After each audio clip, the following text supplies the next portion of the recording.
শুনছো? কি বলো? তুমি যখন অফিসে যাও, অফিসে যাওয়ার পরে তোমার মা আমার সাথে খুব অত্যাচার করে, হ্যাঁ। আমাকে মারধর করে। তাছে তুমি যদি আমাকে নিয়ে সংসার করতে চাও, তাহলে তুমি আমাকে নিয়ে অন্যত্র চলে যাও, আমরা তো সেখানে সংসার করবো। আচ্ছা ঠিক আছে। মা মা এদিকে একটা কথা শোনো। বলো কি বলো? আমি প্রত্যেকদিন অফিসে যাওয়ার পর তুমি নাকি তোমার বৌমার সাথে খুব অত্যাচার করো, তাকে মারধর করো, কেন? তুমি তো দেখে শুনে আনলা, তা এখন এইসব কথা এইসব কেন করো? আরে বাবা, এসব এসব বলার ভুল।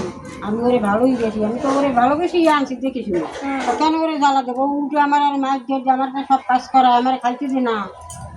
কিন্তু ও যা বললো সেটা তো সত্যি। তাহলে আমি ওকে নিয়ে ভাড়া চলে যাই, আর তুমি একা একা থাকো, তুমি একা ভালো থাকবা, আমি আমার বউকে নিয়ে আলাদা ভাড়া চলে যাই।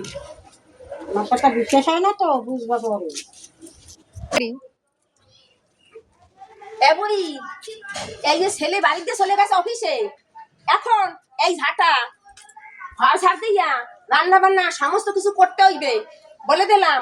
আর এই যদি ছেলে তো বাড়ি নাই, হ্যাঁ, নাই কথা যদি না শোনো, একটা মায় মারবো না, সে তো বোঝো যে আমি কি করতে পারি। পরামর্শ দিয়ে যে করো না ছেলেরে। তোমার ছেলে আসলে আমি যা বলবো তাই শুনবে, তাহলে আমাকে নিয়ে ভাড়া চলে যাবে, একা একা থাকবা, বুঝবা কেমন লাগে। কি হইলো? দেখো বাবা, হ্যাঁ, তুমি বলছো আমার মা তোমাকে জ্বালায়, উল্টো তো দেখছি এখন তুমিই আমার মাকে জ্বালাচ্ছ। এরকম করো, কখনোই করবে না বয়স্ক মানুষের সাথে। যাও ক্ষমা চাও। শাশুড়ি মা, আমার ভুল হয়ে গেছে, আমারে ক্ষমা করিয়ে দেন। হ্যাঁ, ক্ষমা আর করে কোনো দিলাম। সময় এইরকম হবে না, আমরা সবাই একসঙ্গে মেয়ের মতো, আমি তো থাকবো। মেয়ের মতোই ভাবি, তুমি তো ভাবো তাই না। তো ভাবি, আমার মা তো খুব ভালো মানুষ।